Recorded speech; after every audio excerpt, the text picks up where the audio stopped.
Amen. Il se pourrait bien aimer que nous ayons fait des choses qui n'ont pas glorifié le nom de notre Seigneur.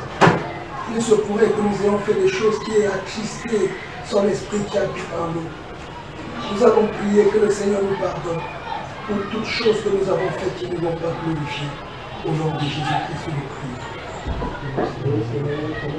Éternel mon Dieu, nous devons de gloire. Nous voici au Dieu de gloire avec mes frères et mes sœurs. Seigneur, que tu nous pardonnes. Pardonne-nous, ô Dieu de gloire, pour toutes mauvaises pensées que nous avons eues des hommes et des autres. Pardonne-nous, ô Dieu de gloire, pour toutes sémences qui se trouvent en nous qui ne te glorifient pas. Seigneur, la faute estime de soi permet de supplions de nous pardonner. Tous les germes, ô Dieu de gloire, de l'idolâtrie. Seigneur, tous les germes de l'idolâtrie qui puissent se trouver en nous, Seigneur. Nous te supplions de nous pardonner, Seigneur. Toute forme d'idolâtrie que nous avons faite, Seigneur, sans nous avoir compte. Et même consciemment, et même inconsciemment, Seigneur. Papa, nous te supplions de nous pardonner. Pardonne-nous, Seigneur, toutes les sémences, ô Dieu de gloire. Seigneur, tout acte, Seigneur, qui ne te glorifie pas.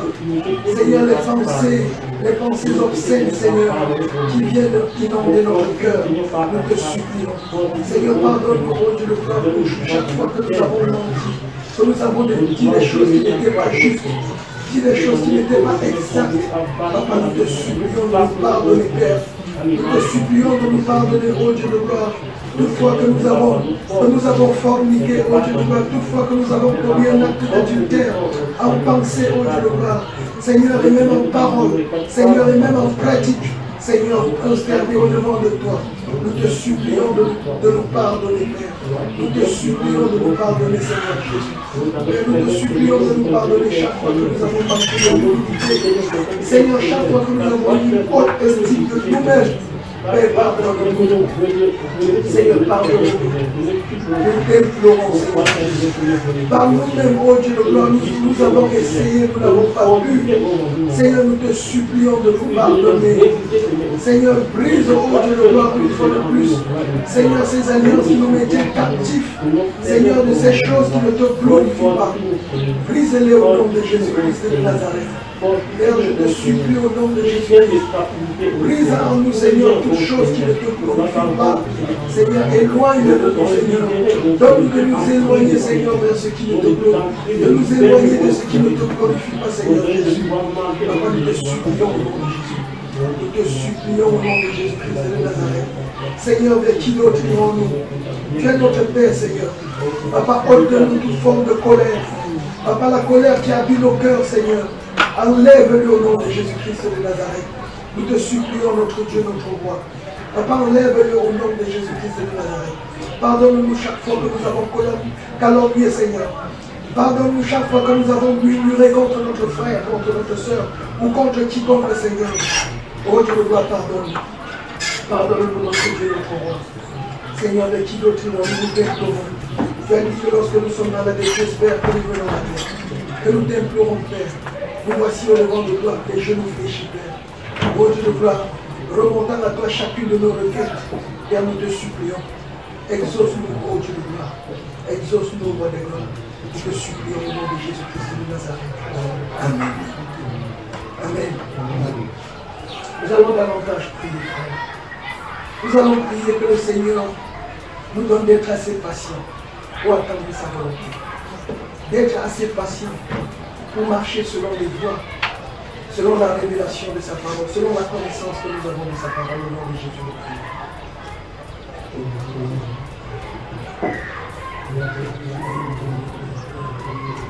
Nous voici encore une fois le Seigneur.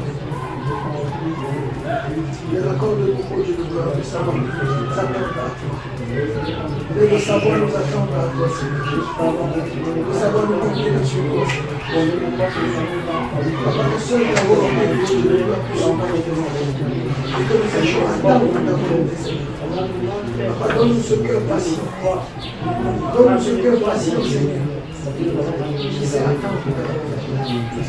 Et qui sait se lever, ô Dieu de gloire, lorsque tu as parlé. Seigneur, qui attend que tu ordonnes et disposes toutes choses, Seigneur. Nous te supplions, Seigneur Jésus, Dispose de nos cœurs, que ce fruit de l'esprit, Seigneur, la patience, oh Dieu de gloire, soit notre priorité. Nous te supplions, Père, que nous sachions attendre de toi, que nous sachions attendre ta volonté, Seigneur. Nous te supplions, Père, au nom de Jésus-Christ de Nazareth. Amen. Amen. Nous allons davantage prier. Que le Seigneur nous donne véritablement de nous taire, de taire nos raisonnements, de taire nos pensées, de nous soumettre à sa parole. Que nous puissions véritablement avoir des cœurs qui fléchissent devant sa parole. Au nom de Jésus, nous prions.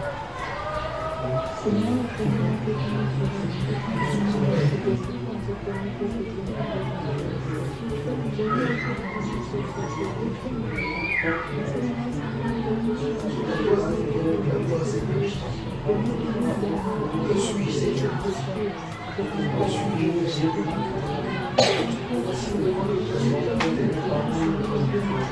Seigneur, je ramène toutes mes pensées captives à l'obéissance, Seigneur. Que toutes mes pensées soient captives, Seigneur, à ton obéissance. Seigneur, que les pensées soient captives à ton obéissance.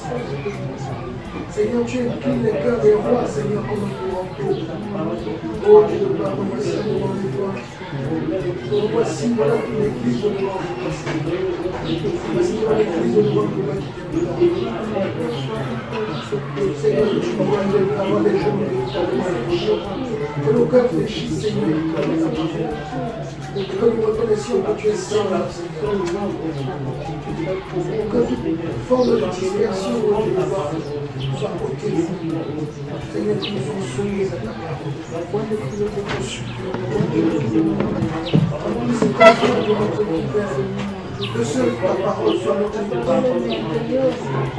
Oh, Seigneur, prends le contrôle. C'est toi mon bannière, Seigneur Jésus. C'est toi mon Dieu. C'est toi qui es la lumière, qui éclaire la santé, Seigneur. Papa, donne-moi, ô Dieu de gloire, que cette parole soit véritablement manifestée dans ma vie. Seigneur, que mes raisonnements se taisent, ô Dieu. Que mes raisonnements se taisent, Père. Que seule ta parole soit tranquille, Seigneur.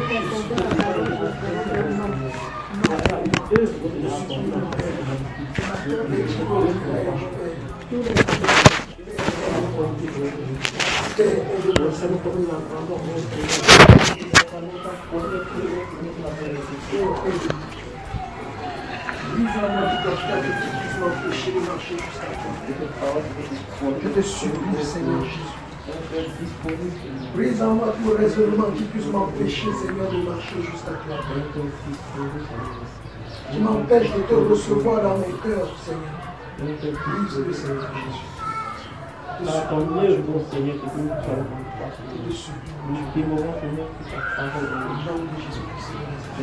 Amen. Que la grâce, la paix, l'amour et la communion de notre Seigneur vous soient multipliés. Veuillez vous asseoir. Que le Seigneur vous bénisse. Saluez-vous autour de vous les uns les autres. Que le Seigneur vous bénisse, que le Seigneur vous bénisse, que le Seigneur vous bénisse.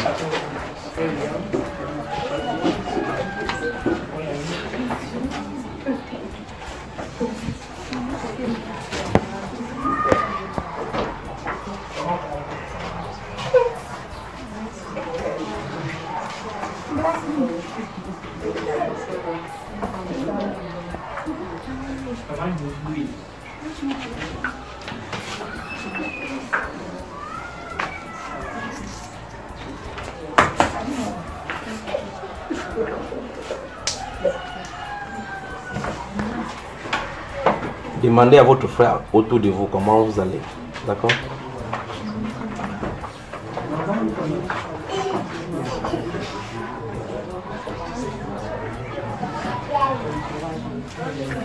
Allez les enfants, ça va? Asseyez-vous. Ça va mon frère? C'est à toi, j'avais dit ici, un de ces jours, que les langues extérieures sont à l'intérieur, c'est ça? Qu'est-ce que tu es rentré, qu'est-ce que tu en as fait? Qu'as-tu compris? Ça fait plus d'un mois maintenant. Oui. Je t'ai dit ici que fais attention parce qu'il y a le contrôle de l'extérieur, la manipulation se passe dedans. C'est ça qu'il avait dit. Oui, c'est ce que tu avais dit. Qu'est-ce que tu en as fait, frère? J'ai un peu parlé à la maison. Oui. On peut parler. J'essaie de parler, mais ça durcit encore plus. Qu'est-ce qui se passe à la maison alors?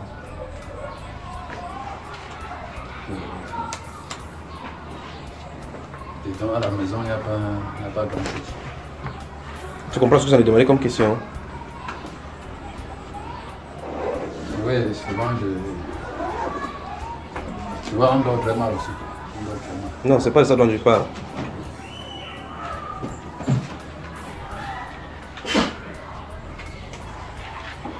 Donc, si pour le côté là, ça rien n'a changé.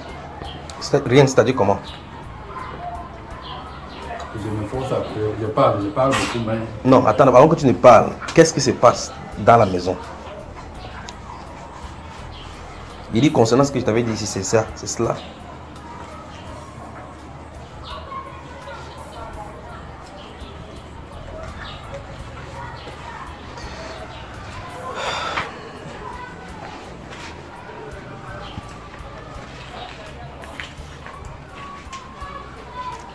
il y a les discussions.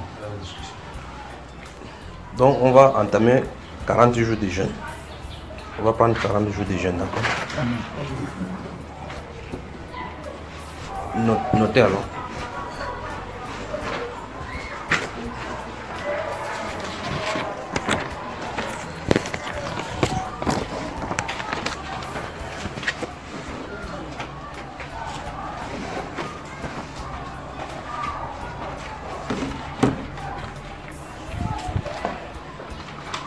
Donc à partir du 1er du mois prochain, à partir du 1er, nous allons prendre 40 jours de jeûne. Je vais vous donner les différentes orientations par rapport à ça.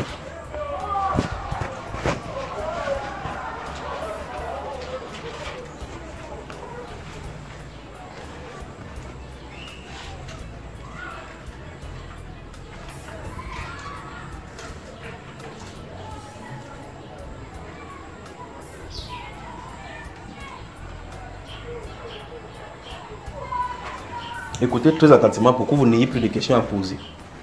Ça va, nous commençons le 1er. Dès le 1er, vous finissez, c'est 40 jours. C'est le jeûne classique. C'est un jeûne classique comme normalement. Donc de 6h à 18h. Mais sauf que les 3 derniers jours de ces 40 jours-ci de jeûne, durant cette période-ci, on va le faire à sec, donc d'affilée. Vous me suivez, n'est-ce pas? Quand il dit les 3 derniers jours, c'est-à-dire quoi? Le 28e, 29e et le 40e. Voilà, donc vous me suivez très attentivement. Et vous savez aussi compter. Donc le 38e, 39e et 40e jour sont pris à sec. Durant ces jours-là, écoutez bien maintenant. Écoutez bien la dernière partie-ci pour ne pas vous engager sans comprendre bien la dernière partie. Vous m'entendez, n'est-ce pas? Il dit, écoutez bien, la dernière partie, c'est conditionne votre début de la première partie. Donc la dernière partie, comme on va prendre 3 jours à sec, ça suppose que votre téléphone doit être fermé durant ces 3 jours. Si vous ne voulez pas respecter ces conditions-ci, ne commencez pas. Mon père attend un coup de fil important. Si c'est plus important, laisse le jeûne, tu attends le coup de... Voilà, je crois qu'à cette distance, il n'y aura pas il ne doit pas avoir de questions. Tandis que le 38e jour, 39e et 40e jour, les téléphones doivent être fermés. Seul. Votre seul téléphone, ce sera les saintes écritures. D'accord? Les Bibles. Non. Et mon patron peut m'appeler là-bas. Si ton patron et ton travail est plus important, laissez le jeûne de 40 jours tranquille. Souvenez-vous, vous avez dit que quand on va finir, on va faire un long jeûne de 3 jours et puis par la suite, il y a quelque chose. Nous disons, voilà, on commence maintenant. Alors maintenant, durant ces moments-ci, il y a 2 sujets de prière. Pour nous qui sommes au Cameroun, il y a la prière pour le Cameroun, bien évidemment.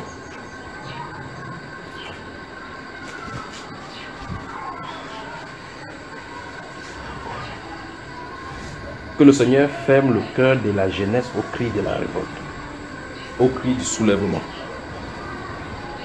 D'accord?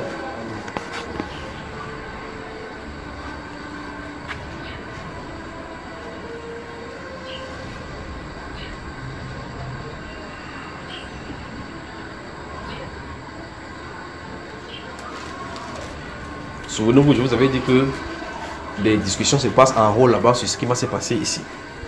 Et cela, j'ai parlé tant bien que mal en donnant dans différents messages concernant le Cameroun. J'en ai parlé. Je vous ai parlé particulièrement d'un message qui arrive, d'une nouvelle qui arrive. Vu que c'est devant nous, et l'une des fois ici, il parlait le décret en 2018. Vous vous souvenez de cela, n'est-ce pas? Le décret en 2018. Et puis j'ai dit, Alléluia Cameroun, n'est-ce pas? Parce que c'est quelque chose de nuancé. Pour les uns, c'est mauvais. Pour les autres, ce sera de la bonne nouvelle.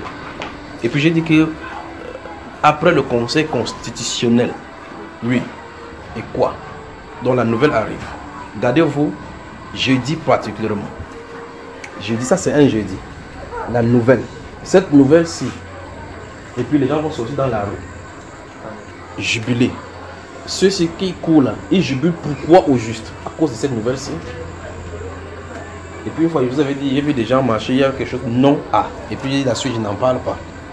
Ce mouvement, ça va naître. Ceci, ça implique automatiquement appeler au cri de la révolte. Parce que ça, c'est qu'il y a d'arriver tellement de choses dans ce pays.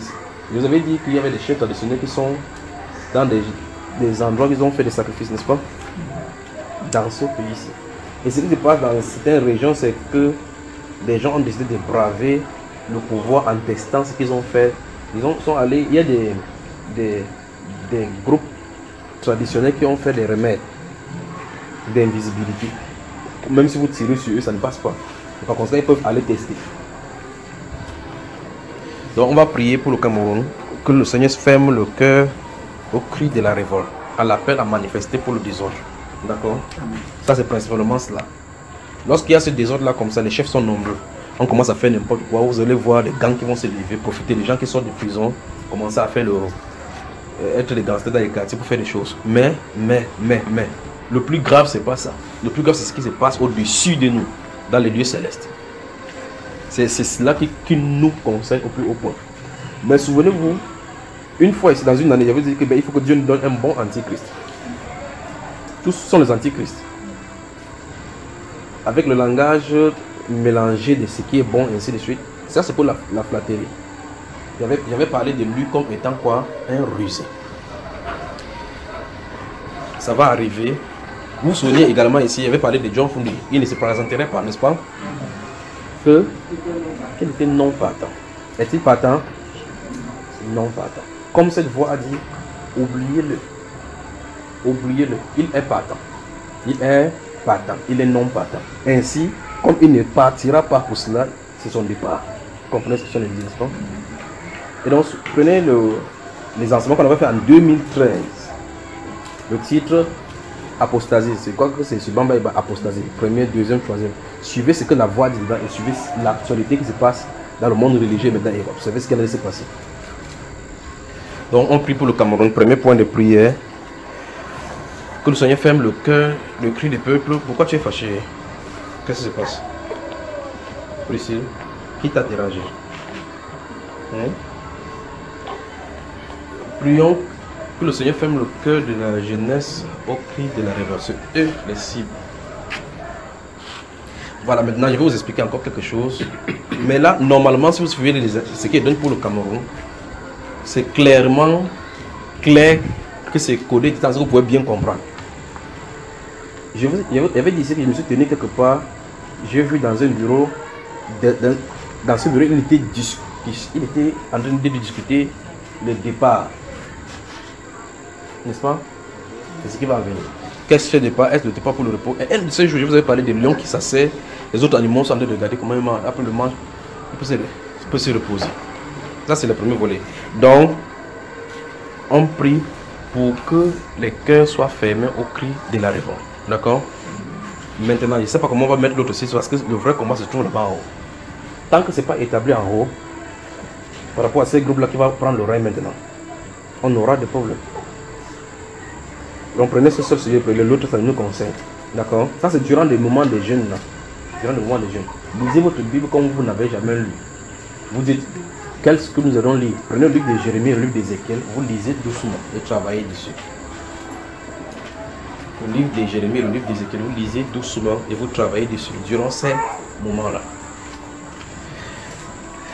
Merci ma mère chérie.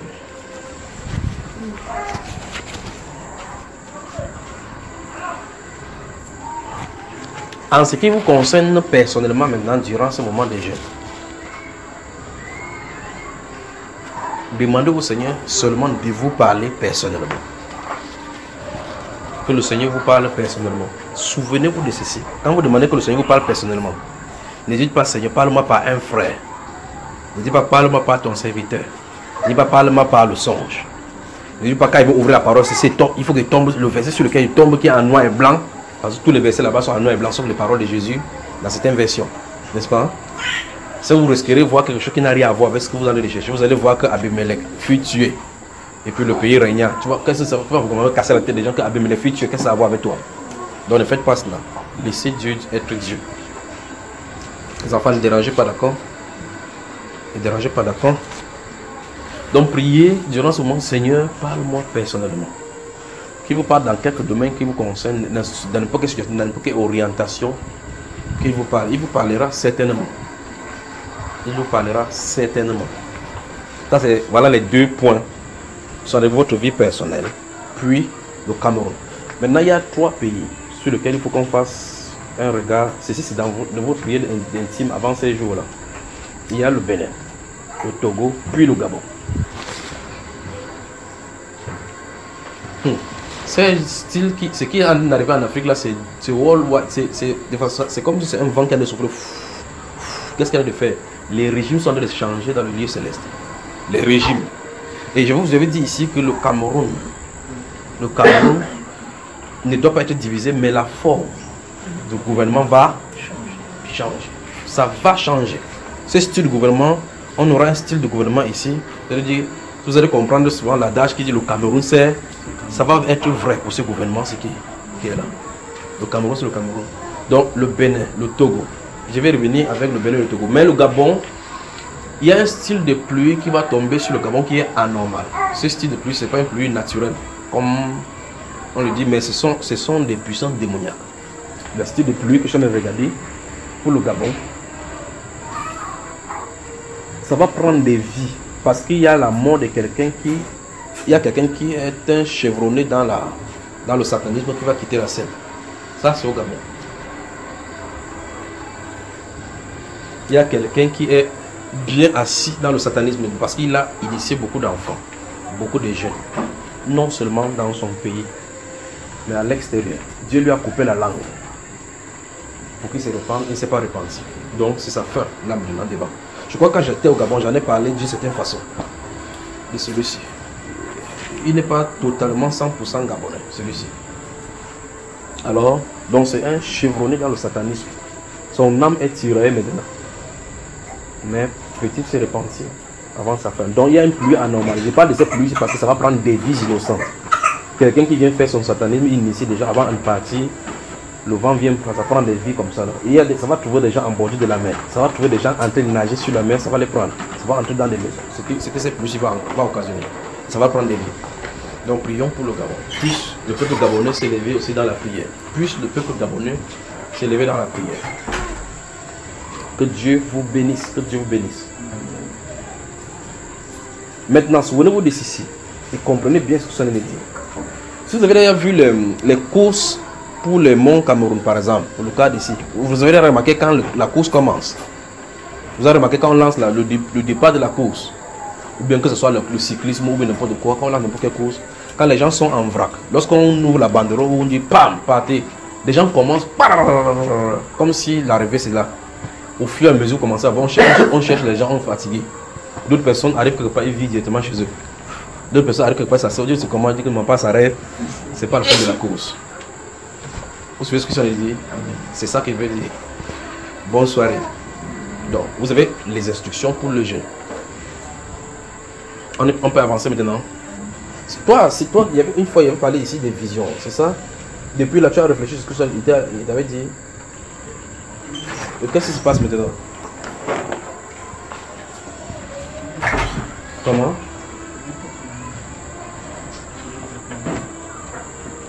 Quelle est cette femme-ci qui prie pour toi? Qui est cette femme qui prie pour toi? C'est toi qui étais assis ici un de ces jours, et de ce jour encore ici. J'ai parlé à deux reprises par rapport aux visions qui te viennent autour de toi, n'est-ce pas? Tu n'as pas compris ce qu'il disait jusqu'à aujourd'hui. Tu n'as pas toujours compris. Attends, tu as peur de moi? Ou bien je m'en vais? Hein? Tu as peur de moi? Bon, je dis, quelle est cette femme qui te met la main dessus? Elle parle. Avec les yeux fermés, elle fait comme ça, comme je viens de faire. C'est qui ça?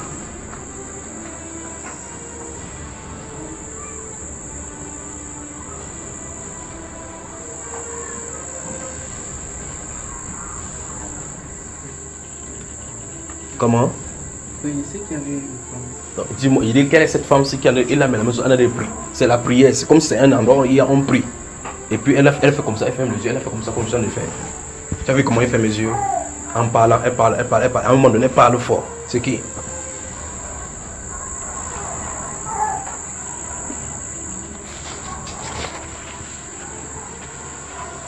Hein, mon garçon, on t'a amené où? Chez qui? Une femme. Elle fait quoi? Quand elle prie sur toi, elle a dit quoi?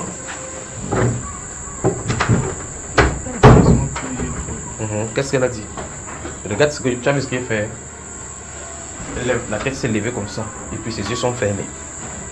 Lorsque la tête a fait ce geste que j'ai fait comme ça, elle a parlé quelque chose te concernant.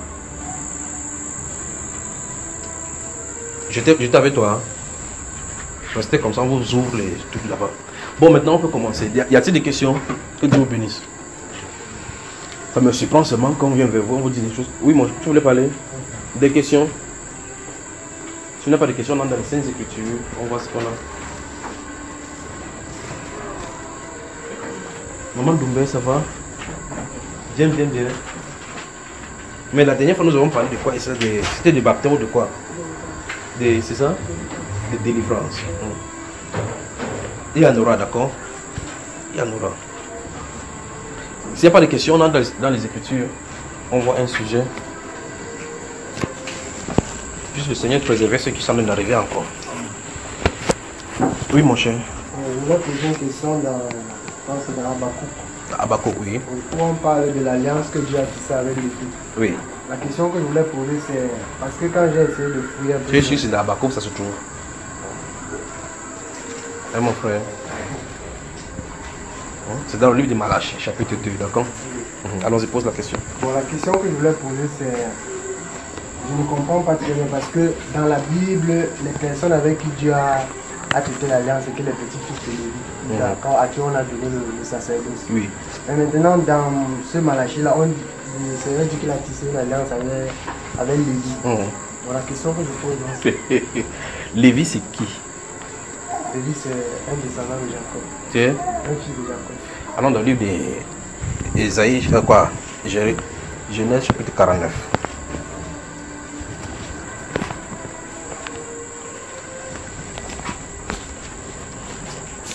Rapidement, comme ça on continue le travail.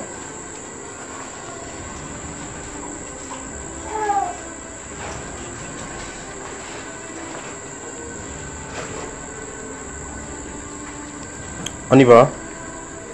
Chapitre 49 de Genèse. Regardez à partir du verset 5. Siméon et. Allons-y. Son frère. Leurs glaives sont des instruments de violence. Que mon âme n'entre point dans leur conciliabule, que mon esprit ne s'unisse point à leur assemblée. Car dans leur colère, ils ont tué des hommes. Et dans leur méchanceté, ils ont coupé les jarrets des taureaux. Verset 7. Dieu dit ici, souvenez-vous, c'est le Saint-Esprit qui vient de parler. Il dit que son âme n'entre point dans leur conciliabule. Il explique le pourquoi. Il dit que car dans leur colère, ils ont fait quoi? Mais subitement au verset 7, le Saint-Esprit traite directement contre ce qui les dérange. Vous avez vu cela? Il dit quoi? Maudit soit leur colère. Il n'a pas dit maudit soit Siméon et Lévi. Il n'a pas dit maudit soit Siméon et Lévi. Il a dit maudit soit leur colère. Il résout le problème que Lévi et Siméon ont. D'accord? Quand il a résolu le problème, il prophétise. Maudit soit leur colère, car elle est violente, et leur fureur, car elle est cruelle. Écoutez bien. Je les séparerai dans Jacob, et je les disperserai dans Israël. Tu as vu cela?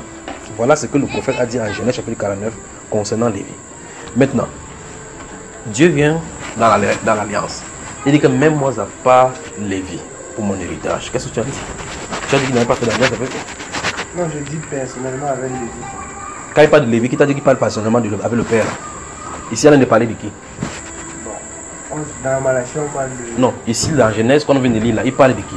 On parle de Lévi. Et quand il dit que je les séparerai dans Israël, il parle de qui? Voilà. Et quel est son problème maintenant? Parce que la question que je pose, c'est il dit qu'il a tissé une alliance avec Lévi, qu'il a marché dans la vérité avec Lévi. Ce peuple-là, c'est lui qu'on est en train d'appeler Lévi. Il ne parle pas de cet homme-ci qu'on appelle Lévi. Parce que ici, là, il dit je les disperserai, je les séparerai de Jacob. Alors, de Jacob, plus tard, même Lévi là est encore vivant. Alors, dans ce cas, comment il parle de lui dans le futur? Donc, quand il parle de mon alliance dans ce livre de Malachie chapitre 2, il dit que mon alliance avec lui était une alliance de paix. Je lui ai donné pour qu'il enseigne au peuple, ainsi de suite. Il était fidèle dans cette alliance-là. Quand il dit cela, il ne parle pas de son père, il parle de Lévi. D'accord? Voilà, des questions?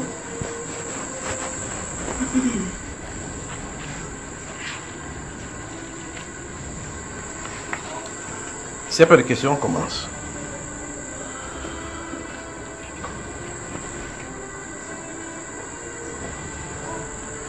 On peut commencer alors. Et si on commence, on ne posez pas de questions.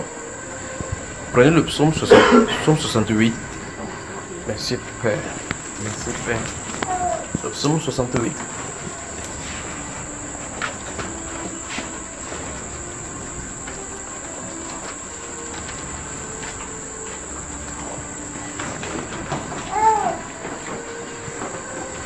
Je vous pose une question pendant que vous allez l'ouvrir cela. Savez-vous qu'à plusieurs reprises, par notre comportement, nous avons insulté le Seigneur? Direct, un comportement direct, une insulte directe vis-à-vis de lui. Savez-vous cela? Vous savez que ce n'est pas une... vous n'avez pas besoin de dire à Dieu que je ne veux pas de toi. Pour que ça signifie que vous allez dire à Dieu que vous ne voulez pas de lui. Vous savez ça, n'est-ce pas? Maintenant, je vous pose la question. Qu'est-ce que vous ferez si vous vous levez cette nuit ici pour aller pisser? En traversant la fenêtre, vous voyez quelqu'un avec la tête qui vous regarde avec les yeux rouges. Il vous regarde en faisant avec les canines. Il ne parle pas dans le rêve. Parce que dans le rêve, déjà, on vous inoptise. Il dit physiquement. Ça, cette fois-ci, il dit physiquement. Vous sortez pour aller uriner. Vous traversez le couloir comme ça. Vous voyez un géant là qui n'a pas de pieds ou bien la tête. Il vous regarde avec les yeux rouges comme ça. Vous allez me faire pisser là-bas, non? Hein, frère? Mais vous allez dire que non, c'est quand ça sera sur place qu'il va refuser ce qu'il veut faire. Il pose la question. Normalement, vous ferez quoi? Vous criez que au secours Jésus, n'est-ce pas? C'est ça, frère? Quand vous criez au secours Jésus, maintenant, vous criez même peut-être avec la peur, avec les cheveux qui sont dressés haut. Quand vous faites ça, vous criez à haute voix. Vous appelez qui? Vous êtes sûr qu'il viendra? Si vous criez avec le yeux rouge, essaie de prononcer encore ce que tu dis la voix. Tu vas me sentir ici. Vous faites quoi? Il voulait dire, quelle est l'assurance que vous avez que si vous l'appelez, il vient?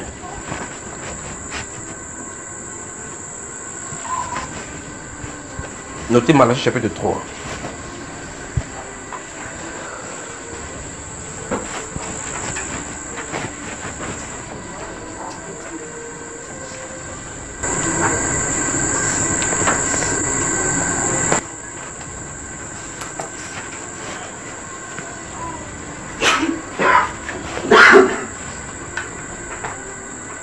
Vous avez noté Psaume 68, n'est-ce pas?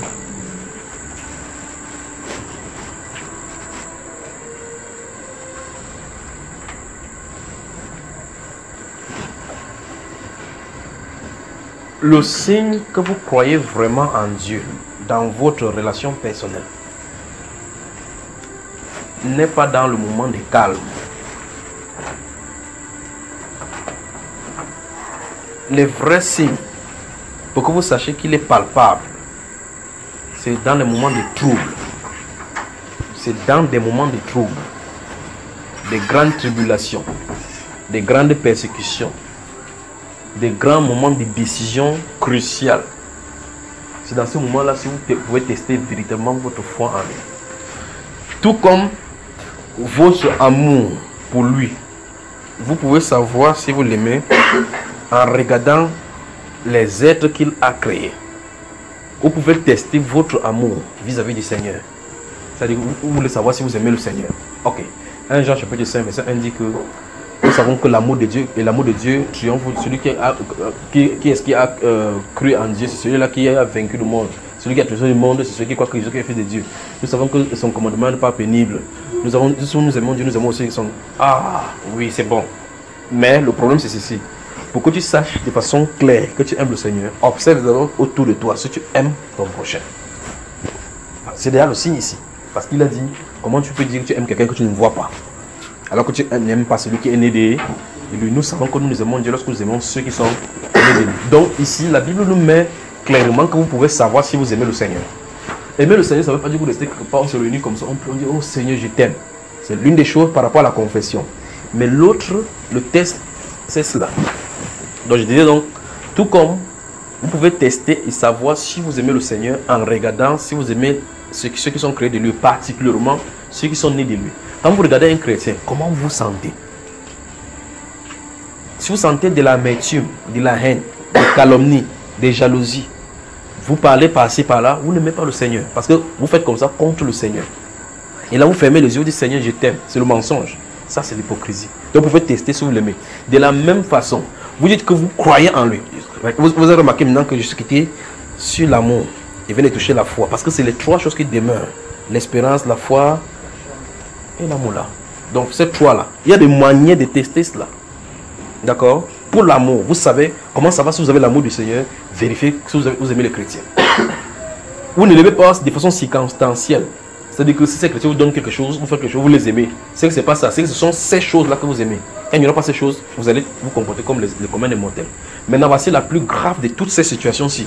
C'est que ce style d'amour dont je suis en train de parler, vous ne pouvez pas le faire si le Saint-Esprit ne répand pas ça sur votre cœur. La Bible parle de l'esprit de l'amour. Il faut que ça soit cela qui soit versé sur votre cœur pour que vous aimez quelqu'un comme le Seigneur veut que vous aimez. Si ce n'est pas comme ça, vous pensez quand les francs-maçons donnent du travail aux fils des francs-maçons et aux abbés francs-maçons, ils savent qu'ils sont de les noyer. Ils t'amènent en enfer en donnant que tu signes les pactes avec le diable. Mais sur le plan humain, il l'aime parce qu'il lui donne du travail. Vous voyez cela? S'il l'aimait, il ne devait pas livrer son âme à Satan. Il devait dire mon fils, ne viens pas chercher le travail ici, c'est fort. Là où je me trouve, là, n'entre pas. Mais il vient te dire que non, entre. Chez nous, on cherche des mâles. Parce que Satan l'a trompé. Recruté pour être évangéliste, pour livrer d'autres personnes chez lui. Vous me suivez, n'est-ce pas?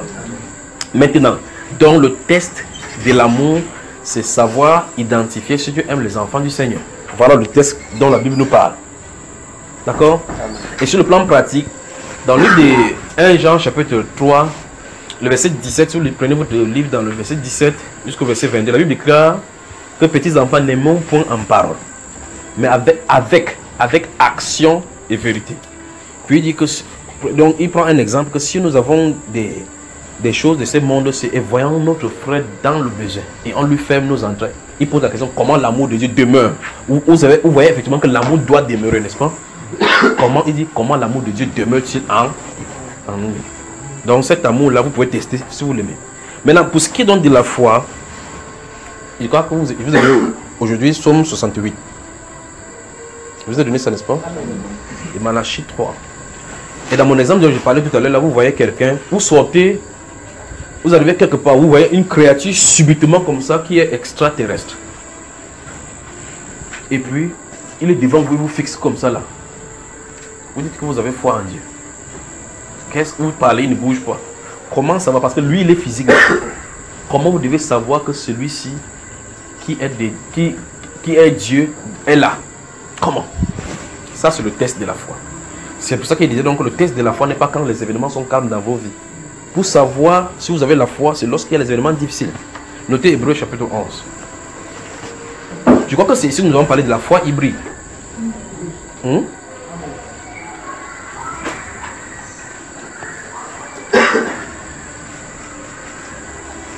La section 68, notez les versets 20 à 23. Versets 20 à 23. Notez aussi Isaïe 43.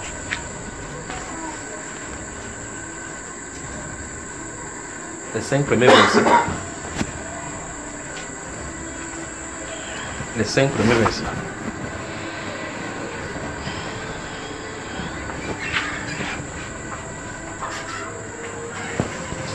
On y va. C'est dans des moments difficiles que vous pouvez regarder si l'écriture de votre foi sur le cœur est l'écriture selon les Saintes Écritures. Si ce qui est écrit sur votre cœur que vous confessez, c'est selon les Saintes Écritures. Si les événements sont calmes, vous savez, il y a une soeur, un couple que nous avons reçu à la maison, elle me dit, elle parle avec tout son sérieux. J'ai ri jusqu'à ce que je suis tombé sur le pied. Elle dit, frère Junior, tu ne sais pas ce qui arrive sur les gens ici là. Elle dit, c'est quoi ma soeur? Elle dit, j'étais couché à la maison comme ça. Un chat est venu. Il m'a regardé comme ça, il avait la chair d'épaule. J'ai pensé que le frère Junior enseignait qu'on ne l'utilise pas le sang. Vous savez ce qu'elle a dit, frère? Elle dit que j'ai envoyé les flèches du Saint-Esprit. Elle parle avec le plus sérieux. Elle dit que non, elle s'est souvenue que dans l'enseignement, voilà le chat devant elle physiquement. Elle sait que ce n'est pas un chat normal. Elle voit le chat, le guette comme ça là. Les frissons du parcours, le corps. Elle regarde, elle dit, comment il veut faire? On a déjà dit qu'on n'utilise pas le sang. Donc le sang n'est pas disponible. Elle dit maintenant les flèches du Saint-Esprit. Il t'envoie les flèches du Saint-Esprit. Le chat le regarde encore comme ça. Il dit, hey, les flèches, les flèches, les flèches, les flèches. Donc elle a quitté du feu à flèche. Maintenant, comme il n'y a pas le sang, il n'y a pas le feu, elle dit que c'est les flèches. Il dit, ma soeur, en ce temps là, les flèches là, tu as vu ça aussi où? Elle a laissé tranquille. Il dit, mais ok, quand tu faisais ça, c'était pour faire quoi? Elle dit qu'il fallait quand même l'effrayer. Donc il fallait quand même effrayer le chat. Maintenant, si c'est quelque chose de spirituel, on n'effraie pas les esprits. On doit manifester l'autorité dans le nom de Jésus. Et donc, si tu n'as pas foi en Jésus, c'est ça le vrai problème. Si tu n'as pas foi en Jésus, vous ne pouvez pas l'appeler, il vient sur la scène pour manifester cette autorité. Parce que souvenez-vous de ceci, l'autorité que Christ nous a donnée en son nom n'est pas intrinsèque, ça réside chez lui. Ce n'est pas l'autorité qui réside pour nous que nous pouvons l'utiliser n'importe comment. Il vous a donné l'autorité, le commandement. Ce commandement veut dire ceci. Quand vous l'appelez, il vient pour faire ces choses-là. Pas que vous avez quelque chose de météo sur vous, que vous faites quelque chose avec. Non. C'est l'autorité dans son nom qui fait fléchir les gens. Maintenant, si vous ne croyez pas en Jésus, là maintenant, il faut... Ok. On a dit qu'on n'utilise pas l'eau, quoi, le sang. Peut-être si j'envoie l'eau glacée, de l'eau chaude, ça va le brûler. Il y a quand même l'eau de la piscine de Bethesda. Je verse l'eau sur tes yeux, ça fait quoi aux démons? C'est pas si vous comprenez. Les démons n'habitent pas dans l'eau. Donc maintenant, voilà quelqu'un qui dit, ok, je lui ai envoyé les flèches. Il dit, ok, tu faisais ça pour faire quoi? Il dit qu'il fallait quand même l'effrayer, parce qu'il ne pouvait rester tranquille comme ça. Dans ces circonstances, vous ferez quoi pour vos frères? Parce que vous commandez une fois, il parle. Remarquez bien la position de cette personne-ci. Devant l'obstacle, elle cherche comment s'en sortir. Mais elle pense, dans le combat, elle utilise le mauvais tool, outil, le mauvais outil. C'est l'histoire de français là.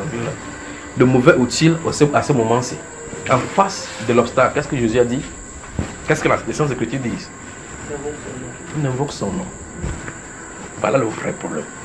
Quiconque invoquera le nom du Seigneur sera délivré de ces choses-là. Mais ok. Maintenant, la Bible pose la question, comment donc invoqueront-ils? Donc, je vous ai dit ici dès le départ que vous pouvez dire à Dieu que je ne crois pas en toi, sans lui dire que je ne crois pas. Votre geste montre que vous ne croyez pas. Nous avons vu la correction de notre foi ici. C'est ça? Ok, maintenant, si vous dites, vous voyez un obstacle, vous allez dire, je te commande au nom de Jésus-Christ de quitter. Il ne quitte pas, vous faites quoi? Si vous changez maintenant que, ok, je t'envoie plutôt le feu, ça montre que ce que vous avez appelé, ça veut dire que le feu est plus grand que le nom de Jésus. C'est ça le problème. C'est-à-dire, vous dites, au nom de Jésus-Christ de Nazareth, sors. S'il ne sort pas, à cet instant-là, parce que tu as dit une fois, s'il ne sort pas, qu'est-ce que tu fais? Tu dis, je t'envoie le feu du Saint-Esprit. Quand tu envoies le feu du Saint-Esprit, dont le feu du Saint-Esprit est au-dessus du nom de Jésus, la Bible, elle a dit qu'il a élevé ce nom au-dessus de tout nom, dans le ciel, sur la terre et sous la terre. Maintenant, ça ne va pas, tu utilises les flèches. Que j'envoie les flèches dans tes yeux. J'envoie les ténèbres sur tes yeux. Il est déjà dans les ténèbres. Je ne sais pas si vous comprenez. Alors, psaume 68. Regardons ce qu'il dit là-bas.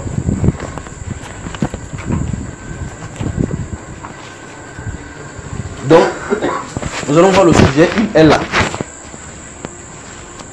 D'accord, mes soeurs et frères. Il est là, effectivement. Il est là. Quand vous dormez, il est là. Vous mangez, il est là. Vous marchez, il est là. Vous vous fâchez, il est là. Vous êtes content, il est là. Vous n'êtes pas content. Regarde quelqu'un dit, il est là. Même si toi-même tu es absent, il est là. Psaume 68. Qu'est-ce qu'il dit dans ce verset 20 à 23? Regardez. Ah, Dieu de gloire. Regardez. Béni soit le Seigneur chaque jour. Vous avez vu ça? Soulignez chaque jour. Béni soit le Seigneur chaque jour. Ça peut être décalé chez vous. Ça peut être décalé chez vous au verset 19 ou bien au verset 21. Ça dépend de comment vous avez commencé. Comment on a commencé chez vous. Verset 20 donc, dans le psaume 68. Béni soit le Seigneur chaque jour. Quand on nous accable, Dieu nous délivre. Quand on nous accable, Dieu nous délivre. Donc il est là. Quand on nous accable, je veux que vous prêtez attention sur le on qui est mis là-bas. C'est pronom quoi? Indéfini. Définit les différentes catégories de choses qui peuvent t'accabler. Ce pronom indéfini définit les différentes détresses dans lesquelles tu peux être. Parce que le on là peut être tes problèmes. Le on là peut être n'importe quoi. Mais si ça vient pour t'accabler, c'est un on là-bas. N'est-ce pas, frère? Il dit quand on nous accable, Dieu nous... C'est-à-dire quoi? Ça veut dire, d'un côté, vous êtes la cible des différents obstacles. De l'autre côté, quelqu'un s'en charge. Quelqu'un s'en occupe. Mais, des deux côtés et d'où vient l'obstacle, les traits enflammés, les tribulations, les persécutions, de là où ça vient. Et de celui qui va traiter avec cela, vous avez une position, un choix à faire, une décision à prendre, une attitude. Votre attitude compte. C'est pas ce que vous saisissez. La seule possibilité pour que vous vous ouvrez à la détresse de façon permanente, c'est d'être permanemment avec le Seigneur. Si vous êtes permanemment avec le Seigneur, vous êtes permanemment la cible des hommes. Je ne sais pas si vous me suivez. Si vous êtes en Christ, vous êtes des cibles à abattre.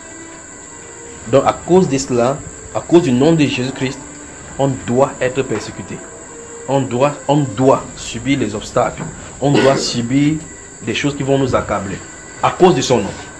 D'accord? Il a dit si on fait ces choses ici au bois vert, qu'en sera-t-il du bois sec? D'accord? Maintenant, de l'autre côté, Dieu nous dit par là, dans ce verset 26, la première partie, béni soit le Seigneur chaque jour. Quand on nous accable, Dieu nous délivre.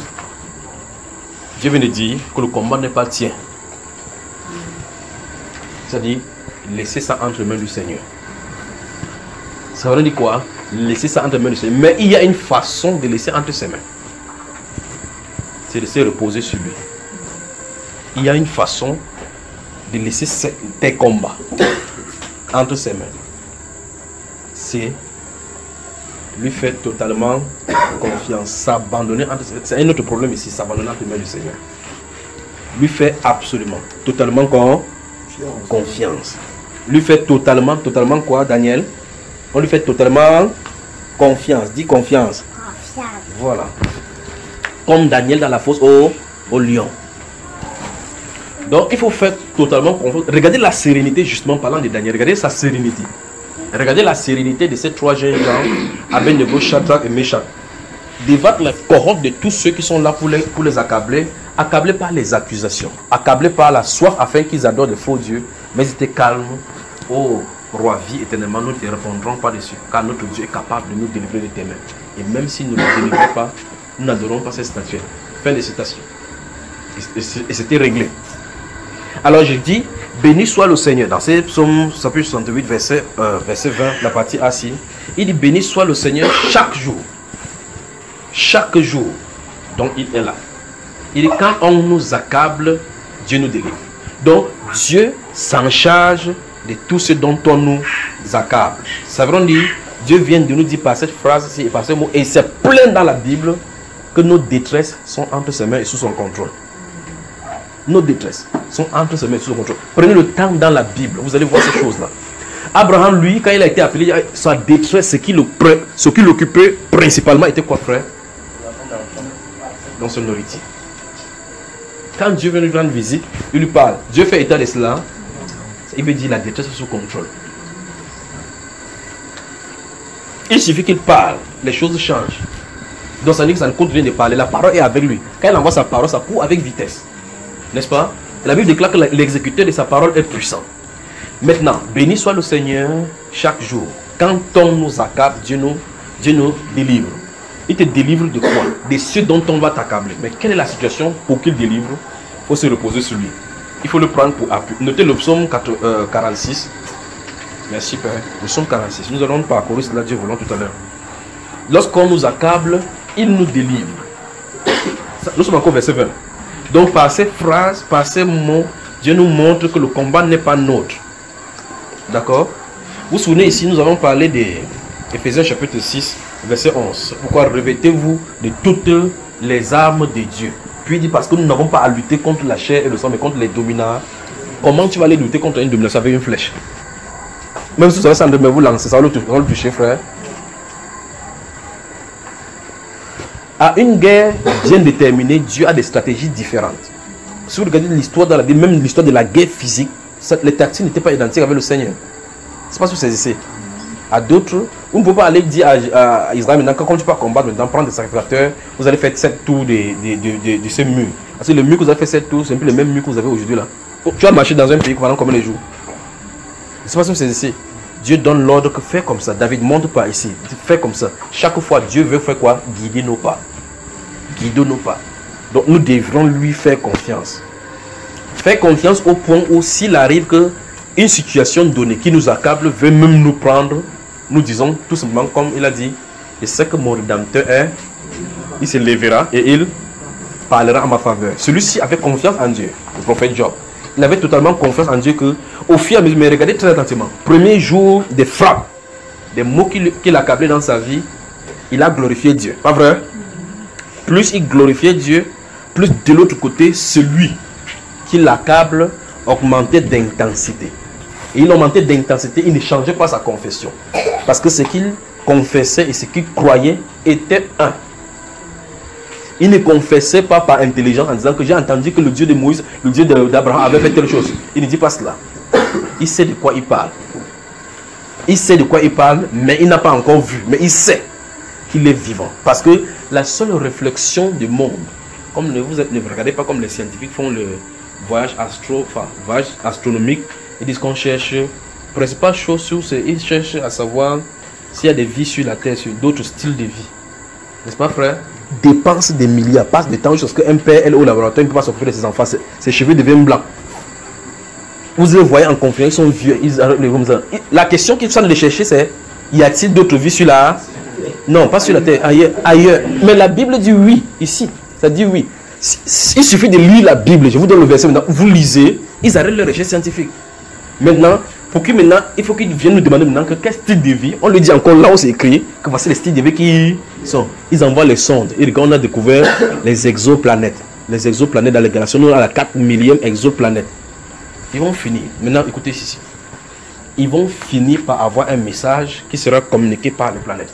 Et ce message est désastreux parce que ce message est contenu dans la Bible. Quand ils vont avoir, et souvenez-vous aussi, je ne suis pas sur la terre, donnez-leur l'enregistrement. Quand ils vont finir par avoir un message venant de l'au-delà, le message sera codé au point où ils vont chercher à savoir que veut dire le message. Le message, ça veut dire tout simplement ceci. Préparez-vous à la destruction. C'est le message qu'ils vont recevoir. Quand ils vont savoir que ceux-là habitent, ils vont leur envoyer le message de destruction, mais codé en leur langage. Donc le principal but maintenant sur la terre, ce sera de comment on va faire, qu'est-ce qu'on a voulu dire. Mais surtout quand ils vont décoder et comprendre ça, la ruine viendra. Dans ces 168 que nous sommes dans l'église, c'est écrit là-bas, les êtres qui habitent là-bas. Vous voulez voir, frère? Mais vous avez les amis scientifiques comme le papa Tangi. Vous savez qu'il y a les exochimistes, les exosciences, c'est-à-dire qui étudient des autres sciences, les sciences des autres planètes. Ils n'ont pas encore fini la science ici. Ils n'ont pas encore fini la chimie, c'est la chimie planétaire, interplanétaire. Continuez toujours comme ça. Dieu a émis les choses ici dedans. Il nous a donné une petite terre. Contentez-vous de cela. On dit que l'homme ne connaît pas son propre cœur. Il va aller regarder l'univers qu'il ne connaît pas. Continuez comme ça. Ici, dans 668, vous voulez voir ça, frère? Bienvenue dans ce moment. Vous regardez, faites-y un détour, tout simplement. Nous allons lire la partie. Vraiment, la Bible, c'est là. Ok, maintenant, regardez. La partie, c'est du verset 7. Nous sommes dans 168. C'est pas là où on le lit depuis. 68. Alors, la partie C du verset 7 dit quoi? 1, 2, 3, on y va. À haute voix. Seul habite des lieux arides. Alors, qui habite les lieux arides? Donc tous les lieux qui sont arides, qui y habitent. Maintenant, quand ils vont venir, maintenant que les rebelles, c'est qui? On va leur expliquer qui sont ces rebelles. Fin de citation. C'est écrit dans les Saintes Écritures. Donc ils continuent à chercher. Voilà. Revenons dans notre sujet. Si vous faites confiance au Seigneur, vous allez lire sa Bible et comprendre son langage à lui. Donc si vous voyez un scientifique dit qu'on cherche les espaces de vie, ne vous fatiguez pas. Les millions et des milliards qui dépensent sur les appareils, sur les navettes spatiales là-bas, ça pourrait finir pour pouvoir éradiquer la maladie d'intestin, développer des routes. Mais ils pensent dépenser 5 milliards de dollars, 8 milliards dans Ariane 5. Apollon 4, qu'est-ce qu'est la mission? On a vu une espèce de truc là-bas, c'est comme si c'était une vie. On n'en a pas besoin. Regardez la sonde spatiale. Vous avez voyagé, vous avez dépensé combien? Tout à l'heure, on a dépensé combien pour regarder?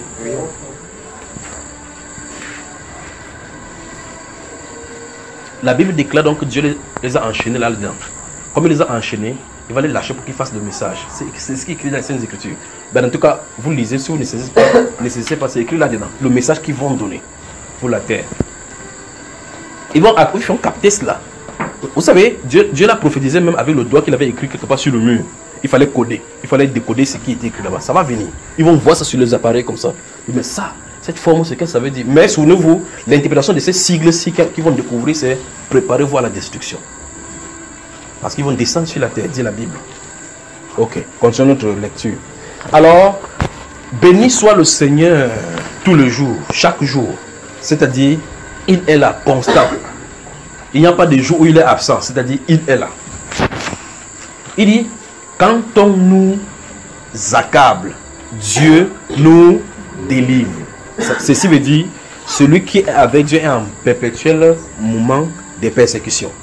De l'autre côté, Dieu lui dit, par cette phrase-ci, reste calme, je suis avec toi. Reste calme, ce n'est pas ton combat. Reste calme, il te fait ça à cause de moi. C'est pour ça que je m'occupe de cela. Mais maintenant, pour qu'il puisse prendre le contrôle, comme on dit souvent que ma soeur ça va, tu dis Dieu est au contrôle. Quand Dieu est au contrôle, pourquoi tu es sorti par la fenêtre? C'est pour ça que vous êtes dans un bateau, ça en train de noyer. Et le Saint-Esprit dit, fortifie-toi, prends courage, il ne te perdra pas une seule vie. N'est-ce pas? Pendant qu'on a cherché les gilets pare-balles, tu vas dire que cherchez-moi les prépare-moi. Vous regardez chaque fois là où il y a la direction des gilets pare-balles, comme ça c'est fort, vous prenez les gilets pare-balles, vous appelez gilet de sauvetage. Comme ça c'est fort, tu portes ça pour mettre ça sur toi, pas vrai? Mais pourtant, regardez l'apôtre Paul dans la détresse, dans les eaux. Les spécialistes de la mer, la mériologue étaient là. Plus de 200 dans le bateau, l'ange est venu vers lui. Prends courage, ça va s'échouer. Mais on te donne la vie de tous ceux qui sont ici. Donc là, sur le bateau, ce n'est pas le capitaine qui contrôle le bateau. C'est le prisonnier.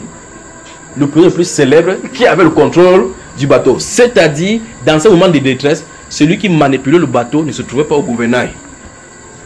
Il se trouvait dans la cachotte, dans les cachots du bateau. Celui qui donne maintenant l'ordre. Maintenant, le capitaine peut dire que dans l'école de formation à Rome, on a dit que si on est à 2 nœuds ou à 800 nœuds, il faut qu'on tourne comme ça à gauche. Cette direction-là, ce n'est pas la voix du Seigneur. Donc, vous pouvez être spécial n'importe quoi, mais quand cette voix-là parle, c'est la direction là qui est juste. L'apôtre Paul n'avait pas une spécialité dans la navigation. Mais ici, il faut qu'on échoue sur une île. Il faut qu'on échoue sur une île. La vision est donnée, ils doivent atterrir sur une île. Donc le Saint-Esprit a la direction pour toutes choses, pour toutes les détresses. N'est-ce pas, frère? Quand on nous accable, il nous délivre. Donc Dieu nous délivre. Mais il y a une chose, nous devons lui faire confiance. Quelle était l'attitude de l'apôtre Paul lorsque ce moment s'est passé? Alors que ces typhons-là fondaient et frappaient sur le bateau. Les vagues entre eux. Les gens, il dit que prenez courage, prenez de la nourriture, mangez. Donc, ça dit que quand les vagues sont de parler, on a de consoler les gens. Pourtant, ils sont dans le bateau. C'est sûr qu'un prisonnier dit que reste là, peut-être tu es dans le noyer, tu veux seulement que l'eau nous amène ici. Alors, tu es spécialiste de la natation, tu es Michael Phelps. Tu peux entrer dans l'eau, là, commencer à nager. Dans ce moment-là, qu'est-ce qu'il faut faire? Pourquoi? Parce que Dieu avait dit dans Isaïe chapitre 43, que vous avez noté, que si vous traversez les eaux, il sera avec toi. Ça ne peut pas te submerger. N'a-t-il pas traversé finalement? Donc il a traversé les eaux. Les eaux ont fait le bruit. Mais ça ne l'a pas submergé. Parce que celui avec qui il servait, il lui faisait totalement confiance. N'est-ce pas, frère? Il a dit à Abednego, à Shadrach, Meshach, quand le Saint-Esprit a soufflé dans leur cœur que tenez courage, prenez courage, je vais montrer ma gloire devant cette puissance. Alors ils sont tenus là. Ils ont dit, on ne doit pas adorer. On nous a lancé dans le feu, nos frères. N'est-il pas entré dans le feu les chercher? Parce que là, c'est même Isaïe, il a dit que même si on vous met dans le feu, ça ne peut pas vous brûler. Mais, ce même feu, les gens même qui partaient les jeter sont morts, n'est-ce pas, frère? C'est quel style de feu? Comment est devenu leur corps? Ce n'est pas leur corps qui a été éprouvé, c'est leur foi. C'est leur foi qui a été éprouvée. C'est leur foi qui a été éprouvée et non leur corps. Parce que si c'est pour le feu brûle n'importe quoi qui entre dans la matière. Mais quand la foi domine sur ton être, tout ton corps et tout ton corps physique entre dans la dimension spirituelle. Et par conséquent transcende le matériel. On avance. Verset 21 donc. Dieu est pour nous. Le Dieu... Le Dieu des délivrances. Dieu est pour nous le Dieu des délivrances. Donc plusieurs styles de délivrance. Dieu est pour nous le Dieu des délivrances. Écoutez ce qu'il dit. Et l'Éternel, le Seigneur, peut nous garantir de la mort. C'est vrai, frère? Ok. Dieu est pour nous le Dieu des délivrances. Et l'Éternel, le Seigneur, peut nous garantir de la mort. Oui. Dieu brisera la tête de ses ennemis. Le sommet de la tête de tous ceux qui vivent dans le péché. Subitement, il veut nous révéler que si tu veux lui faire confiance, il faut quitter le péché. Parce que c'est à cause de ces choses-là qu'il va commencer à frapper la tête des gens. Dans Ephésiens chapitre 2, il parle de ces choses-là que nous vivions dans ces choses-là quand nous avions aussi l'esprit de la rébellion. N'est-ce pas, frères et sœurs? C'est ça, n'est-ce pas? Alors, il est là. Vous devez savoir que ce n'est pas parce que vous récitez trop la Bible qui vient en votre secours. C'est tout simplement à cause de son amour pour nous qu'il préserve son nom qui est invoqué sur nous. Psaume 46.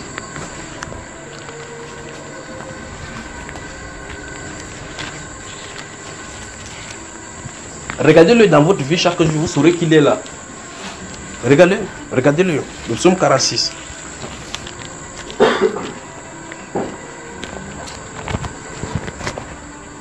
Faites-lui confiance. Il y a des gens qui ont décidé que nous, je ne crois plus en Dieu parce que cette telle chose leur est arrivée. Il peut accepter que l'accident vous brise. Mais si vous suivez bien cette voie, vous allez comprendre que Dieu ne fait absolument rien pour rien. Il peut décider que toute ta famille soit décimée. Que vous mouriez par accident. Il peut décider comme ça. Que ce soit par incendie. Mais il préserve une personne. Parce que c'est lui qui vient de chercher que le cœur soit tout entier à lui. Vous dites, ces d'autres personnes étaient sans importance pour lui. Qu'est-ce que le Seigneur Jésus a dit dans Luc chapitre 13, verset 1 à 5, lorsqu'on est venu lui dire, ah, les Galiléens, les sacrificateurs sont venus vers lui, il dit, Pilate a mélangé le sang des Galiléens qui offraient les sacrifices, a mélangé le sang du sacrifice. Jésus s'est tourné vers eux et il a dit, vous pensez que ces Galiléens-là, comme ils ont péri de la sorte là, ils étaient plus de pécheurs que les autres Galiléens. Il dit, je vous le dis, vous, si vous ne vous repentez, vous périrez tous également. Donc ceux qui étaient morts n'avaient pas trop de péchés, plus que ceux qui étaient vivants. Ce n'est pas parce qu'ils sont morts parce qu'ils ont trop de péchés. Ce n'est pas parce qu'ils méritaient mourir et que les autres qui vivaient, ce n'est pas parce qu'ils méritaient vivre. C'est Dieu qui fait miséricorde. Il dit, le verset 3 dit, Et vous pensez que les 18 personnes sur lesquelles est tombée la tour des Siloué étaient aussi plus de grands pécheurs que tous les autres habitants de Jérusalem? Mais je vous le dis, si vous ne vous repentez pas tous également, vous périrez tous également. Donc, les 18 personnes ne méritaient pas mourir et les autres personnes qui ne sont pas mortes ne méritaient pas vivre. Mais Dieu qui fait grâce pour annoncer à ceux qui sont vivants que, ah, hey, regardez ici, le style de vie, ce n'est pas bon. Comme vous êtes en vie, changez de comportement. Le péché est la gangrène, effectivement, qui crée un rideau. Un rideau d'acier, de plomb, de diamant entre nous et Dieu. Le péché. Le péché. Le péché. Éloignez-vous du péché. Cherchez sa face et observez-le à l'œuvre. Si dans le péché même il nous préserve, à combien de fois raison si nous sommes dans sa présence, dans sa volonté parfaite. Alors quand vous êtes dans sa volonté parfaite, vérifiez encore autour de vous, vous avez fait au mieux de votre connaissance ce que sa parole dit. Vous avez une seule chose maintenant à faire, de rester calme. De rester calme. Quand vous allez rester calme, le trouble va commencer au-dedans, avec les messages que vous avez écoutés au dehors. Vous allez commencer à entendre ce genre de message dans votre cœur. Tu es sûr qu'il existe. S'il existait, telle chose devait s'y arriver. Depuis que tu es plus là, qu'est-ce qui a marché? Pourquoi tous tes compères qui vivent dans le péché, eux, ils réussissent? Regarde telle ou telle personne, ils ne vivent pas dans la saine doctrine. Mais regarde comment leur vie est. On voit la gloire de Dieu sur eux. Ça, c'est ton évangile à l'intérieur maintenant. Là, maintenant, il va falloir maintenant que tu fasses confiance. Pour que cette voix-ci se taise. Jusqu'à ça se taise. Pour le Saint-Esprit dit, je suis celui qui suis. Psaume 46. Regardez quand l'esprit de prophétie va tomber sur les fils de Corée. Et on va suivre ce les fils de Corée. Dieu est pour nous un refuge et un entouré, refuge et appui. Et prenez du temps pour y méditer. Ça veut dire qu'on va revenir et vous poser des questions. Je veux que vous preniez ce verset. Vous savez, maman elle dit, elle a psaume 52 encore. Donc quand elle finit, elle dit, comme je dis maintenant que allez y méditer, c'est là maintenant chercher maintenant le psaume là où c'est écrit. Maintenant, le mot refuge et appui, passez-y le temps. Parce que les gens prennent seulement le psaume. Vous voyez, quelqu'un veut dire, frère Junior, où est le psaume lorsqu'on passe par des moments difficiles? C'est tout. C'est toute la parole de Dieu. Parce que la Bible parle dans Romains chapitre 15 de la consolation que donnent les Écritures. On a dit les Écritures donnent la consolation. Il dit que non, donne-moi spécifiquement. Donc, là où on a dit que Dieu brise les têtes, il les voit, Dieu brise les têtes. Ce n'est pas en criant ça fois que Dieu brise les têtes qu'il va briser les têtes. Parce qu'on a dit que lorsqu'on nous accable, il nous délivre. C'est parce que c'est. Avec cette Écriture, si vous pouvez avoir confiance que Christ est là. N'a-t-il pas dit, je suis avec vous tous les jours? Il a dit ça, frère. Dans ce cas, si nous savons qu'il est là, quel que soit ce que l'ennemi est en train de faire, vous restez seulement tranquille. Ne vous effrayez pas. Mais il va falloir que l'intérieur soit travaillé pour que vous arriviez à ce niveau-ci. Sinon, on va parler là, mon collègue. Seigneur, tu vois ce qu'il fait. C'est celui qui l'a même dit, frère, vous rentrez au miroir comme ça. On te dit, regarde comment tu es devenu. Depuis que tu as cru en Dieu, regarde tes jours. Toi que je connaissais que tu étais comme ça, quand tu rentres à la maison, tu regardes que vrai, c'est comme ça. Hein. Tu prends ta photo, tu regardes comme ça, que hey, vraiment je suis où? On t'a eu. Le salut extérieur, c'est-à-dire que le charger d'un bon point n'est pas un signe que vous appartenez à Dieu et que vous êtes bien avec lui. Ce que le monde appelle la gloire de Dieu là, c'est pas ça que je suis en train de dire. Ce n'est que le rayonnement, vous savez, quand la lumière brille sur un endroit, il y a le vitre, ou il y a le miroir, il y a une réflexion. Ce que vous voyez à l'extérieur, ce n'est que les réflexions de la gloire du monde sur la graisse qui est à l'intérieur de vous. Le signe de la gloire de Dieu, c'est pas ça. C'est pas cette possession, on a changé ma voiture, il y a une nouvelle maison, ça n'a rien à voir avec la gloire de Dieu. Puisque cette chose-ci, les mondains l'ont mieux en donnant leur âme au diable. N'est-ce pas, frère? Ça veut dire que ce n'est pas ça le signe de la gloire de Dieu. Quand il dit à Abraham, marche devant moi, sois intègre. Cette parole-ci donne la direction à sa vie. Cette parole. Donc si Dieu vous parle, comme on a dit tout à l'heure dans le livre des jeunes, pour le cadre des jeunes là, ce sera la chose la plus glorieuse que vous avez. Parce qu'en réalité, si des troubles se passent, et que vous avez la direction que Dieu veut, comme le cas de l'apôtre Paul dont je viens de citer dans Actes chapitre 28, quand il y a trouble, vous avez confiance en Dieu parce qu'il vous a dit quelque chose. Les autres n'ont pas cette confiance, c'est pour ça qu'ils peuvent crier à tous les sens pour chercher de l'aide. Et en criant pour chercher de l'aide, ils entrent dans le feu de l'action du trouble. Pourtant, Dieu vous a donné la direction. Maintenant, quelle est la probabilité que vous, pour qu'en courant dans une direction, vous compreniez que c'est ici qu'il y a le salut? Non. Quand Dieu dit, regardez dans le livre de Genèse, voici Abraham qui meurt, son fils Isaac reste tranquille. Il est à Guérar. Qu'est-ce qui se passe? Dieu appelle la famille sur la terre. Pas vrai, frère? Quand il appelle la famille, au moins là, ils n'ont pas de technologie pour savoir qu'à tel endroit il y a la famille, à tel endroit il n'y a pas la famille. À tel endroit il n'y a pas la terre, à tel endroit. Dieu, gardez-vous à l'esprit, Dieu a appelé la famille sur la terre. Il se propose d'aller en Égypte. Parce que l'Égypte est quand même près du Nil. On peut quand même prendre de l'eau là pour irriguer, pour faire le champ. Pas vrai? Ça, c'est la science. Ça, c'est la recherche scientifique. Parce que dans telle ou telle zone, il n'y a pas l'eau. Là, les endroits sont secs. Alors quand c'est sec, on ne peut pas avoir l'eau. Donc normalement, il faut aller en Égypte parce que c'est un bordure de l'eau. On peut prendre de l'eau. Pas vrai? On peut faire la canalisation pour envoyer l'eau dans les champs. Alors en Égypte, le Saint-Esprit dit non. Ne va pas en Égypte. C'est ici que je vais te... Vous voyez que ça donne la direction. Vous voyez que ça donne la direction, frère? C'est ici qui donne la direction parce que Dieu a parlé. Ça veut dire que même si il y a la famille n'importe où, la famille de... Quoi? Isaac vit au milieu de la famille, mais sa famille n'est pas identique. Parce que sa famille a une direction. Dieu le nourrit. Alors la Bible déclare que quelqu'un qui travaille chez Isaac, quand il partait creuser la terre, qu'est-ce qui se passait, frère? Hein? Il trouvait de l'eau. Maintenant, je veux que la science explique comment il y avait la sécheresse, il y avait l'eau là-bas, là, quand Isaac creusait. Donc quand Isaac disait qu'il t'emploie chez moi, tu peux creuser, il y a l'eau. Si tu cherches de son travail, tu peux creuser, il n'y a plus l'eau. Comment?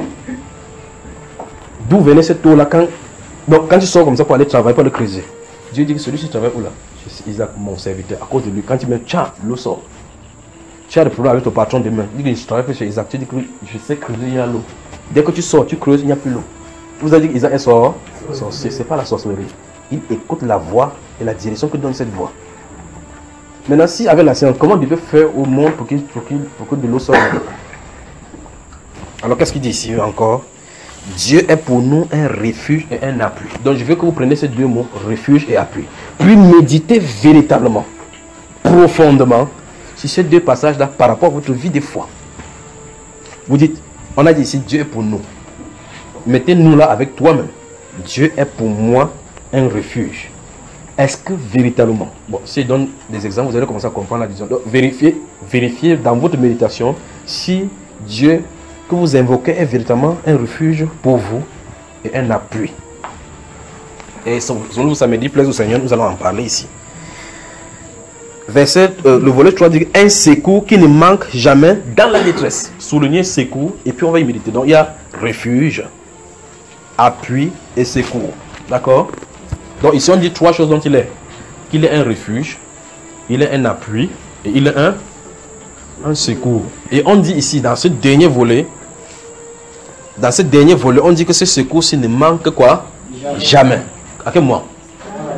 Dans la détresse. Ça veut dire quoi? On peut lui faire entièrement confiance. C'est-à-dire qu'il est là. Il est là.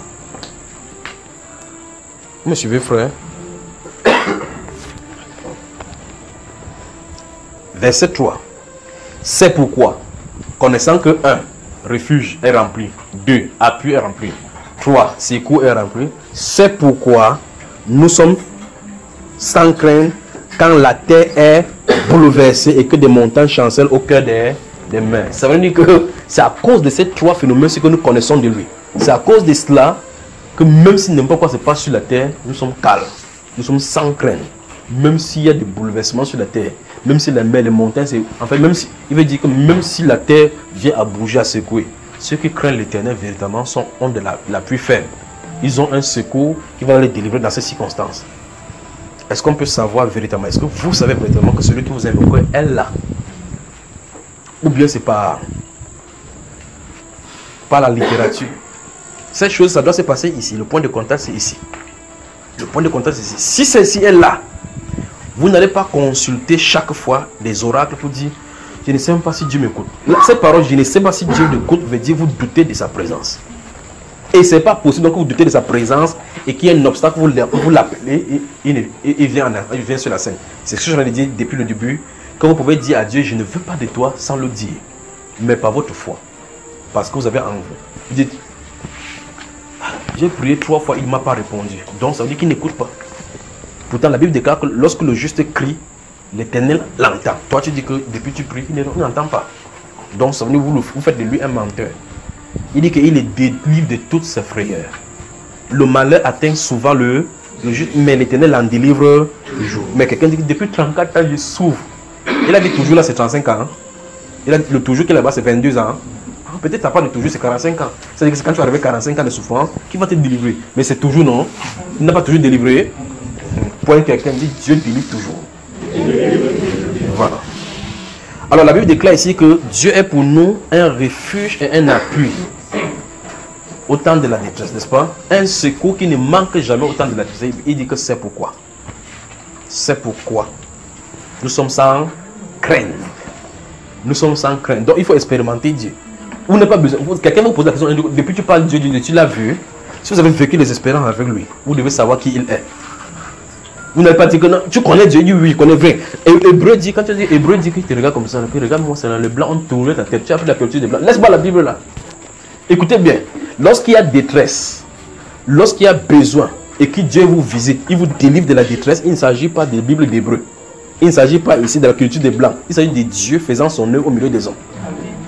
Donc c'est le Dieu des expériences. Vous devez l'expérimenter, vous devez savoir que j'ai une relation avec lui. Vous dites, je le connais, je le connais. Vous dites, vous le connaissez Dieu, oui. Prouve. Il a donné son fils Jésus-Christ. Quelqu'un va tirer jusqu'au nez. Que il a donné son fils Jésus-Christ. Oui, j'ai entendu ça. À l'école primaire, on entendait ça. Quand j'ai fait l'école catholique, on nous a dit ça. Cherche encore, tu l'as vu où? La Bible dit que les flous, quand avec ça, les blancs qui sont venus de nous ici. Que Jomo Kenyatta disait qu'ils sont venus ici, là. Les blancs, quand sont venus, les blancs sont venus, ils avaient la Bible, nous avons nos terres. Quand ils sont venus, ils ont fini de dire, maintenant ils ont fermé les yeux, ils ont pris nos terres, ils nous ont donné la Bible. Donc, vous allez faire quoi maintenant? À cet instant, il vous a cassé. Mais écoutez très attentivement ceci. Il y avait un homme qui était aveugle. Né aveugle. Dans Jean chapitre 9. Il s'est tenu là-bas. Tous les sacrifices que ses parents pouvaient faire, on avait nommé anciens d'église et autres là. Ils ont fait là-bas, célébrer avec les palmes. On a donné même des diplômes de fin de formation de l'école biblique. Docteur en théologie avec licence. Avec la licence. Maman se dit directement. Mais l'enfant était aveugle. Le jour où Jésus-Christ passait par là, quelqu'un dit il est là. Quand il était là, il s'est tenu là-bas, il a fait le truc, après il voit. Ça a amené les religieux à se poser des questions. Est-ce que tu es vraiment sûr que tu es le fils là même qui était aveugle? Il dit mais vous êtes fou ou quoi? J'étais aveugle, je vois. Parents, viens. C'est votre enfant ici ou bien ce n'est pas une ressemblance? C'est pas le sosie qu'on a vu en Banga là, la femme qui est venue faire des choses comme ça. Elle dit ah, c'est notre fils. Okay. Dis-nous comment il était ouvert. Ah, la place des anciens d'église là c'est un problème. Vous voyez ça? Anciens d'église. Si on tente de dire non, ça, notre honneur. Eh oh. Posez-vous la question, quand il parle, au moins sa bouche n'était pas fermée. Et il a trop grandi, il connaît bien. Il dit, mais qu'est-ce qui ne va pas chez vous? Vous voyez effectivement que quelqu'un qui a l'esprit avec Dieu n'est pas là pour faire des manigances avec les religions. Vous avez subi quelque chose comme expérience. On ne peut pas vous convaincre le contraire de ne pas dire quoi, de ne pas dire ce qui est passé. Quand l'apôtre Pierre, vous savez, on pouvait corrompre les gens qui sont les gardes du corps, qui étaient pour garder le sang, le corps de Jésus-Christ le jour de sa résurrection. Oh, brrr, ils savaient que quelque chose s'est passé. Vous voyez les militaires. Comme vous avez dit que ce sont les femmes qui ont vu Jésus-Christ la première fois que vous avez ressuscité, c'était les militaires. Ok. Donc quand ça fait brrr, et que l'ange est descendu comme ça, majestueux, quand la pièce est roulée, on a dit que gars, on va tourmenter la galante du capitaine. Dis seulement que ces disciples sont venus voler. Donc ça dit que vous êtes des militaires, vous avez les armes, les disciples sont venus. Pendant que vous dormez, portez le corps, roulez la pierre, parti devant l'armée, vous avez les armes. Parti. Il dit que si on vous demande pourquoi on va vous en tirer de la peine. Sur le plan physique, ils ont tiré de la peine, mais ils n'auront jamais d'excuses devant le Seigneur. Vous voyez ce qu'il en est? Mais qu'est-ce qui arrive? Qu'est-ce qui arrive? Quand ces choses s'est passées, Dieu s'est positionné au milieu des hommes. Quand les apôtres ont vu le Seigneur Jésus-Christ, toute la peur s'est envolée. On les a mis devant le Sanhédrin, fait le jugement. On vous interdit de parler, d'enseigner en ce nom-là. Vous blaguez ou quoi? Nous ne pouvons même pas voir ce que nous avons. Et donc quand tu as vu, tu as entendu, donc tu as expérimenté. Ou il faut un peu dire le contraire. Alors, quand ils ont vu Jésus-Christ mort, vu déposé à la tombe, après être à la croix, vu ressusciter, manger avec lui, le voir traverser les murs, c'est ta chicotte là qui va lui faire quoi? Ta chicotte là va encore faire quoi? Quand on tape, la Bible déclare, explique que ils ne sont pas fâchés en envoyer le feu et les flèches. Ils sont rentrés, étant fiers d'être jugés, dignes d'être outragés pour le nom du Seigneur. Pourquoi? Leur confiance maintenant était déterminée. Et quelqu'un qui a confiance en Dieu, lorsqu'il y a l'expérience avec le Seigneur, cette expérience-là, n'importe quel obstacle que vous voyez, ça le pousse davantage à Dieu. Donc faisons attention. Vous n'avez pas besoin de dire à Dieu, Seigneur, je ne veux plus de toi.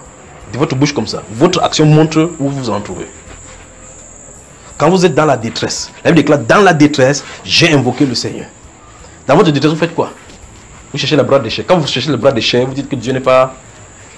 Non, Dieu... Il y a même quelqu'un qui m'a même dit physiquement, c'est que j'aime Dieu, mais c'est qu'il tarde trop.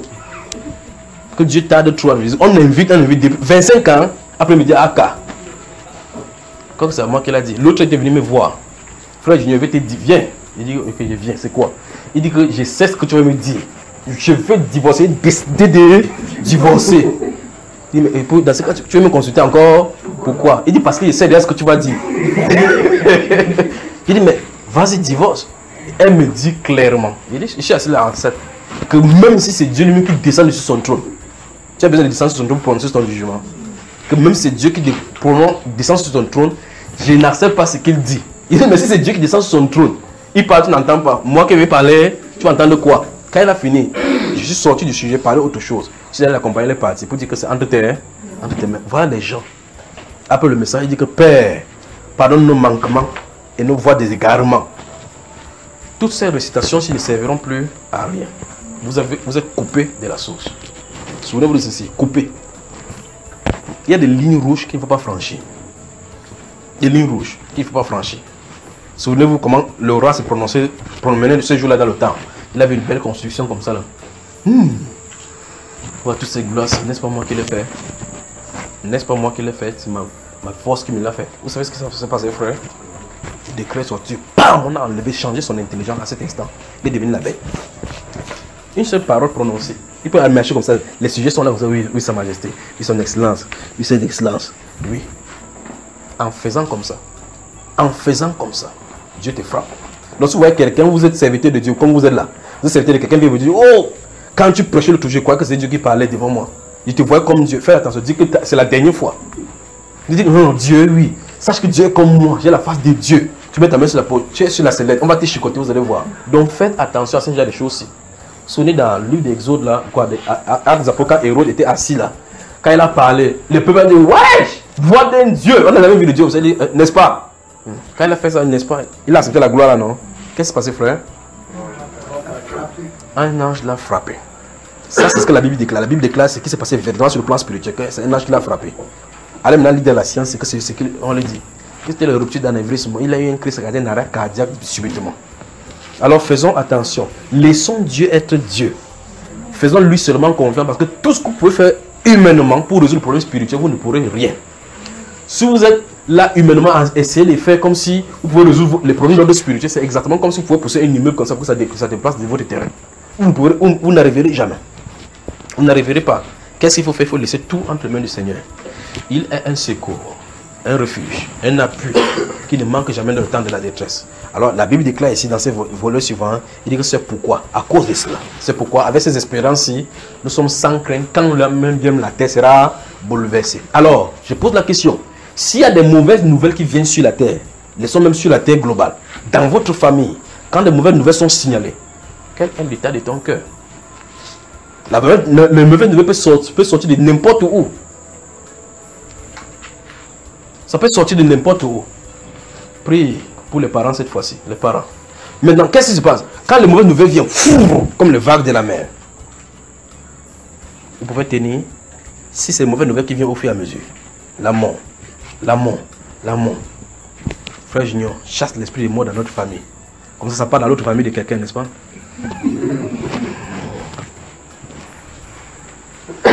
Pourquoi? Je veux comprendre pourquoi tu es mort. Pourquoi elle? Bon, on dit que c'était toi alors. Tu fais quoi? C'est vrai qu'il y a des femmes là qui pleurent. Oh, laisse-moi, je vais mourir. Chérie, tu pars, tu me laisses avec qui? Chérie, tu pars, tu me laisses avec qui? Laissez-moi les gars. Comment vous faites allez dans les enterrements, vous allez rire. Vous savez, il vient comme ça, mais seulement mes veines noires, il rit jusqu'à ma femme vient. Oh, ne me laissez pas, laissez-moi. On met la première terre. Ils ont mis la terre.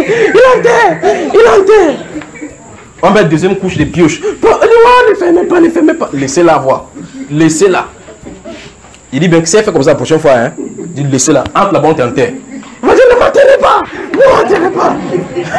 Chacun son jeu, je vais laisser la terre avec lui. Bonne soirée. Que Dieu vous bénisse, que Dieu vous bénisse. À samedi. Jésus-Christ, le Fils de Dieu, le Sauveur du monde et le Roi des rois, est seul digne de recevoir toute louange. Lui qui est devenu notre Sauveur personnel a promis de ne pas nous laisser seuls.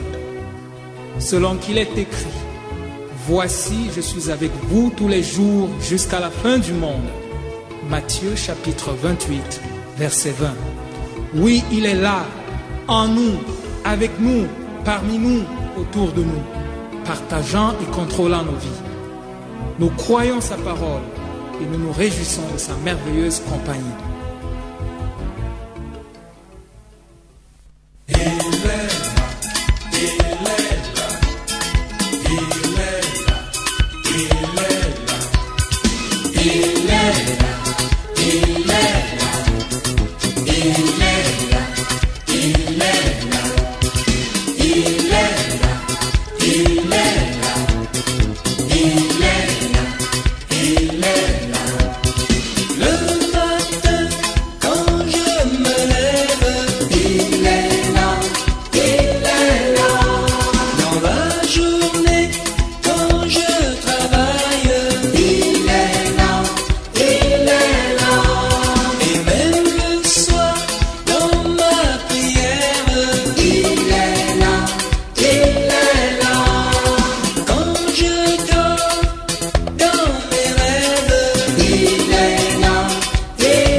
Il est là,